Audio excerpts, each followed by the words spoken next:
Let's check and see if it's working again. Test, test, test, test.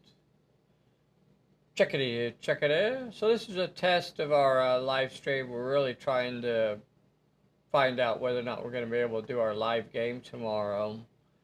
So, find out whether or not we're going to be able. Okay. So that's mainly what we're doing today is just kind of doing a couple stress tests of the system to find out if we're going to be able to schedule and play our normal live game, our regularly scheduled live game that we do every Sunday. We weren't able to do it last Sunday because of system failures. And so Wednesday we did a live stream and it worked fine. And then on Thursday, whammy, just a collapse. I laughingly say that it was because there was a light shower somewhere in the Tri-County area that, you know, caused the system to collapse here on Perilous Island. And maybe we've got a temporary fiber just like strewed across the South 20.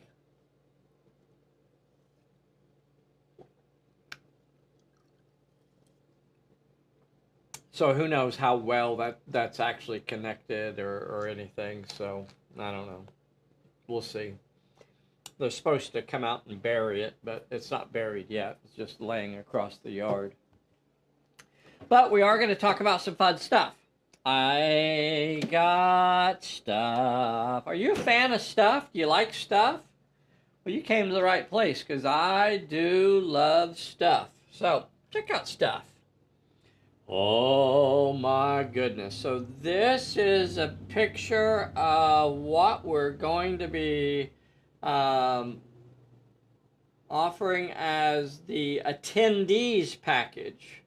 Now, obviously, we can't do this for free, but it is added to the store right now. If you want to get over there, there's a limited number of these packages available. It's got the big honkin' poster. This is a big old, like, 11 by 17, something like that, poster. So, nice big poster here for on, you know, stock.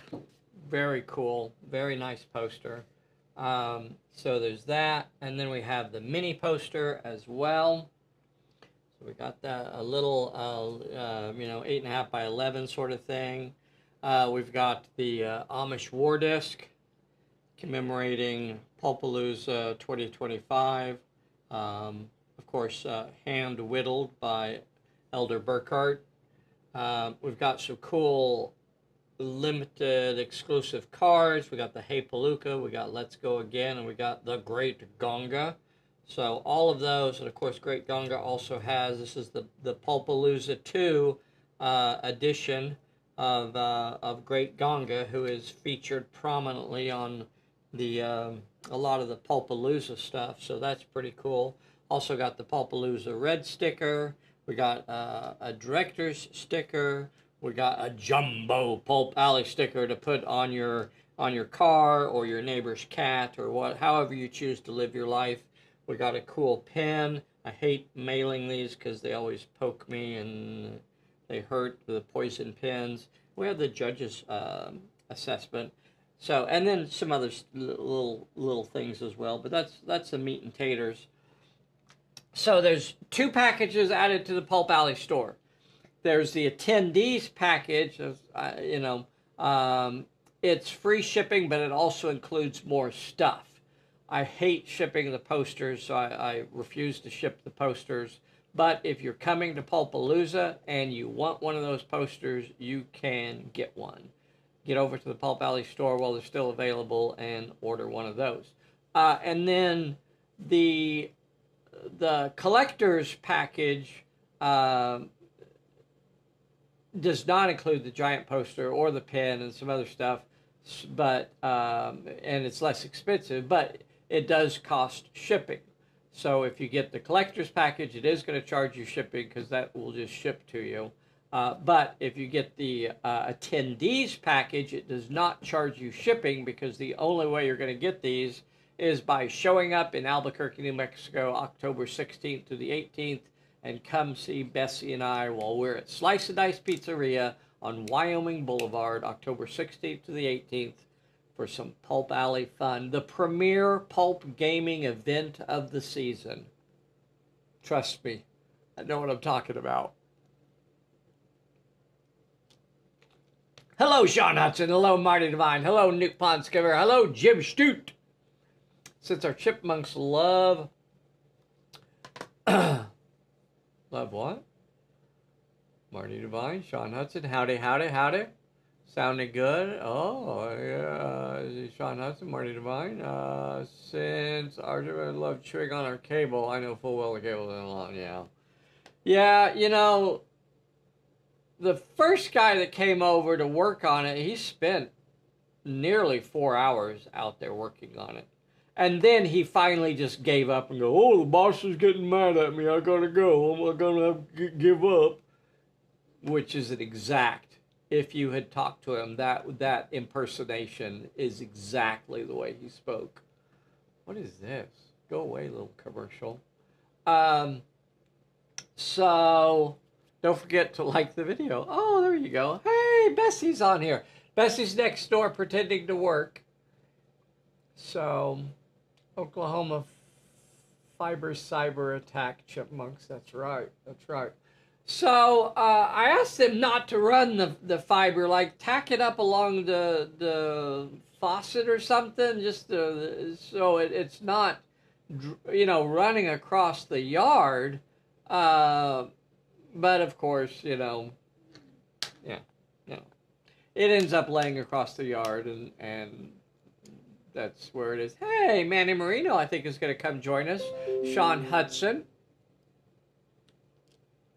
re-enter your credentials. It says. I don't think I will. I think we'll skip that. So, anyway, 2 packages are now available. There is the attendees package. It is free of shipping. It includes a pile of goodies. If you're coming and you want just a pile of Pulp Alley goodies to celebrate your time at Pulp Alooza, get a hold of that. Now, there is a second package that's also on the store called the Collector's Package that will charge shipping.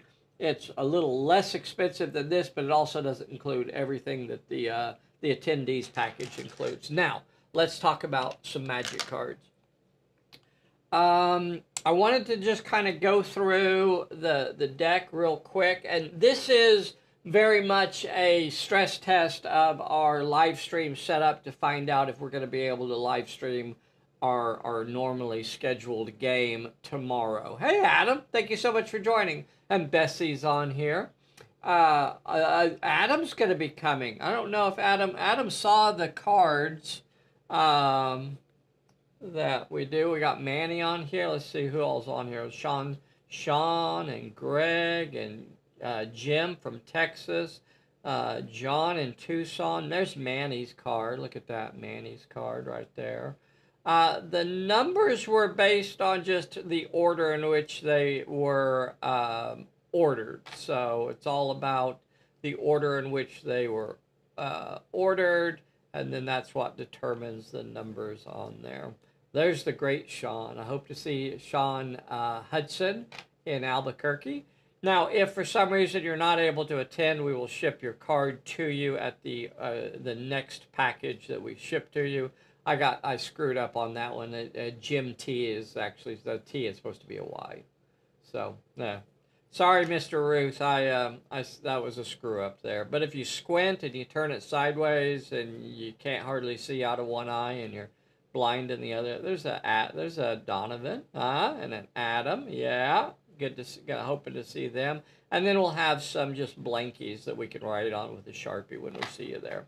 Now, again, I want to tell everybody that these packages are completely irrelevant and don't mean a darn thing. It is not a requirement or anything like that to attend. So don't worry if it's not something you want and you still want to come, then come. This is just bonus goodies. Obviously, we have to charge a little bit for it because it's, we have to make all of this stuff. Um, but some cool game cards and stuff like that. So there's 2 packages. One is for the attendees only, and they will only be hand delivered in Albuquerque, New Mexico. And then the other package is for anybody else that wants a package. The attendees packages are limited because there are some items that will be in there that I have very limited quantities on, and they're already going out the door. So those I don't have a lot of. But the collector's package right now is kind of available for unlimited, but it'll also be for a limited time. Should we look at some cards? So I'm still thinking about changing. What is that? What's it doing? Is that on the screen? It thinks I want to talk to it. I don't want to talk to you. Go away. You go first. Oh, stop it. Technology. Okay. So let's look at cards. Hey, don't forget to hit the like button if you can. So we're really close on this deck. The one thing I'm thinking about is changing the name of ephemeral spells to sorcery. That's kind of where I'm leaning right now. I don't know. I think it will look better rather than having 2 E words on the cards. I don't know. Is that weird? I guess that's weird. I'm weird about that kind of thing. But I'm thinking about changing, instead of saying ephemeral, I'm thinking about changing that to sorcery, just to represent, the spells that don't stay in play a long time, and then the enchantment. So let's just kind of go through these spells. So Amindo's kind of a heal spell. It has a power equal to the number of successes, and that's how many characters get to roll a recovery. It's important to remember that a recovery is a recovery, if you know what I mean. So a health check, or a recovery for your health, an injury, that's a recovery check. So you could use that to help someone recover from an injury. You could also use it to help them recover from a horror effect. You could also use it to help them recover from a spell. If they have an enemy spell attached to them, a spell recovery is also a recovery check. Now, it's worth mentioning that the number of targets that you pick for this spell is based on the power, but you cannot pick the same target more than once. So if I pick a character, then I have to, and I give them a recovery check, they can decide what they want to use that recovery check on. But if they were injured and they had a horror effect and they had a spell effect, they could not roll 3 recovery checks. They get 1 recovery check, and they get to decide what they wanted to spend that on. Now, there is another spell that targets a friendly character, and lets them roll multiple recovery checks. So that could let them heal up completely. They could let them shake off a horror and a spell and a this and a that. And so multiple recovery checks, but that's a different spell. Emindo is kind of like a wave effect. It lets as many characters as you can roll 1 recovery check. So that's the difference between those. That's just a little level 2. Then you got your pulses that can move some enemies up to 1 inch. Now that's a fairly minor spell, and I think that's where you have to think about. Do you pick out spells that you think you're going to be able to use over and over again? Multiple turns. Or this spell, Pulses, is kind of a specialized spell that you might not use more than once per game. But when you need it, when you really need to move that enemy off of that plot point, when you really need to push the enemy back from being in hand-to-hand combat with your characters, this one could be really, really helpful. It's not even an opposed spell, so they don't get to resist it. This is the spell that you use if you want to push them back 1 inch. Now, is that going to be used every turn or every game? Maybe not. But man, when you need it, you need it. You got Purgatrix. One player must discard a number of random cards equal to the power of this spell. So that's going to hit somebody and make them get rid of a bunch of cards. Confusio. move the target X inches in a random direction, or they must discard X cards, your choice. That's pretty cool. Obscuro, and this is an interesting one, and I think it's important to understand really how this works. Target a number of characters up to the power of this spell, and each target becomes hidden. Now, a spell does what it says it does. It makes them hidden. Does it say it keeps them hidden? Does it say it helps them stay hidden? All it does is puts them into hiding. Again, kind of a specialized spell. When are you going to want to use that? When you really need it, but it's not the sort of spell that you're going to cast every turn or every game. So that's something to think about when you're picking out what spells you want to use. Vis Sortus, target a number of enchantments up to the power of this spell. Add 1 token to each target, or remove 1 token from each target. So that's a really interesting way. So that could either boost some enchantments or remove some. Move Zephyrus, move a target a number of inches up to the power of this spell. Now this is self or friends, so you can cast this on yourself or you can cast it on a friend. Ignis Ictus, probably the most popular spell. Just about everybody wants to take this spell, but look, it is an opposed spell and it is might versus might. This is the Fire Strike. This is the attack spell that's probably the most popular, but you got to have some might to make it successful, and you've got to outroll the opponent. So they're going to take a number of hits equal to the power of that spell. Very powerful, but you got to have some might to make it work. Revoco, now this is an interesting one. You target a spell marker, you put a marker out there on the table, and you say, I'm going to put it right here. And then every character within a number of inches equal to the power of the spell encounters a peril. So you roll the success.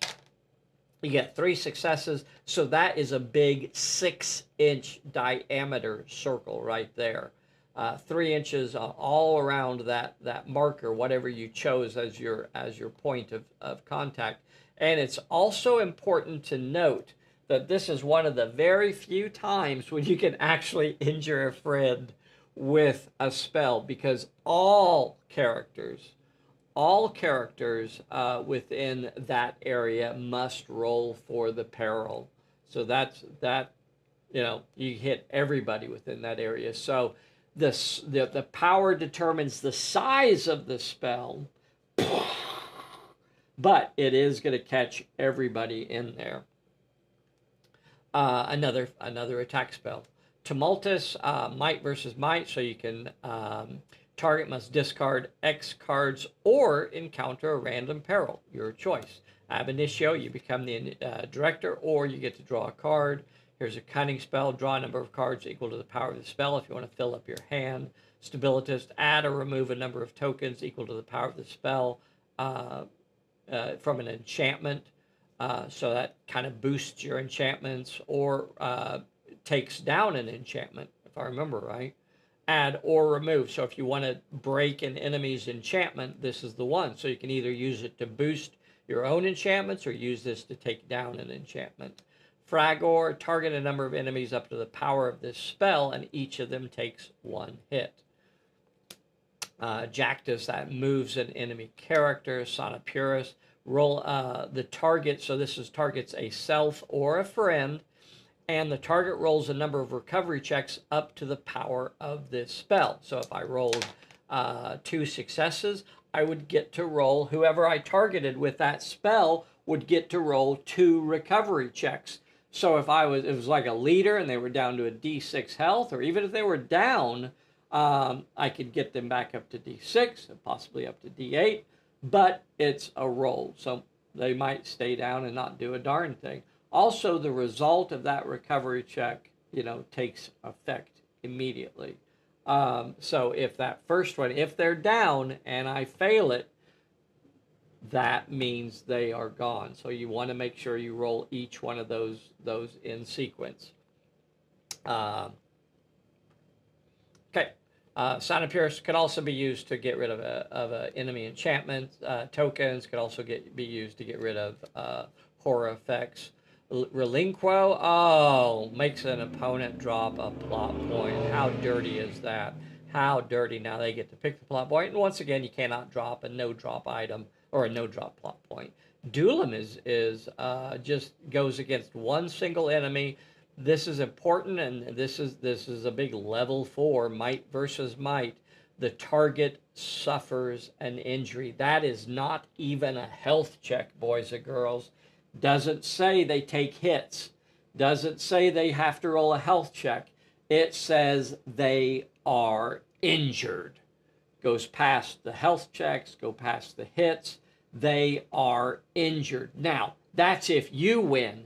If you lose this, if they win, then you are injured. How about them apples? So there's a consequence for challenging someone to a duel there. If they end up winning, which means they roll more successes. If it's a tie, then it's a tie. Then nothing happened there. So anyway, that's going through the might spell. I'm sorry, the ephemeral spells.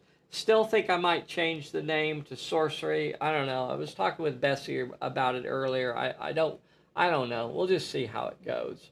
I do think I feel like I've got too many spell books in here, and because you could use these for anything, I think I'm gonna drop 2 of these out, and put in 2 more magic items. I think 2 spell book cards is enough, because you can use anything. You're not limited to using these. You could use any old scrap of paper and write down your spells. These are really only necessary if you're keeping track of your characters from one scenario to the next anyway. If you're just playing one-off games, these are completely pointless. And they're double-sided, so that really does give you 4 different, spell books there that you can, if you want to keep track of your spells on something nice.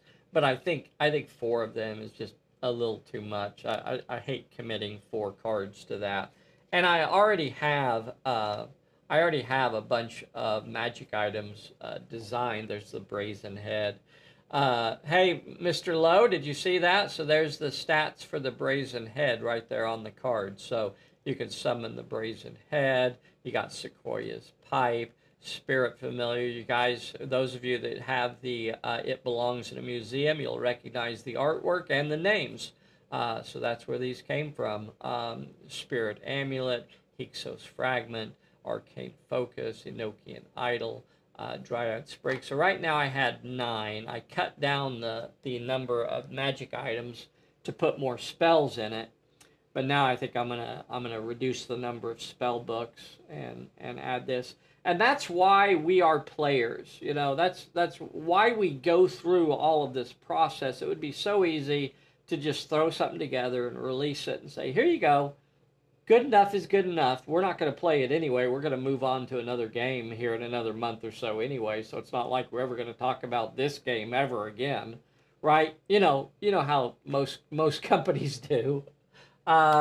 We play Pulp Alley. We love the game. We design a lot of this stuff because we want to use it. So that's why we take so much care trying to make sure it works well. All right. I think, let's see if we have any more comments. Please take a moment right now and make sure you hit the like button. So that's 2 successful streams today. I'm going to call this one a success. We didn't have any major hiccups, so we're going to call that a success. So I think I am going to go ahead and just order the Pulp Alooza attendee package. Awesome. Thank you so much. Thank you so much. Those are limited quantities. Those will run out. Need to run, folks. Thank you, Marty Devine, for being on here with us. All right, and that is it. I am totally worked. Oh yeah, right. Bessie's hard at work over there, working away. Manny Marino. All right. Take a moment. Make sure you hit the like button if you want one of these packages. Definitely, if you want one of the attendees packages, please take a moment and get over there and get that ordered. It's got a bunch of cool stuff. Obviously, we have to charge for it because we spend a lot of money making this stuff. So I hope you guys like it. we're looking forward to seeing y'all in October. We're looking forward to doing our live stream tomorrow. I'll go ahead and put together something for that. I think it's going to be Jeremy and Charlie Stout, I think. That's how big Pulp Alley gets you. All right, that's it for today. I hope you guys will join us tomorrow. Fingers crossed that we'll actually be able to do a game tomorrow. Appreciate you guys for being on here with us. Be sure to hit that like button, get subscribed to our little channel. We'll see you soon. Bye, everybody.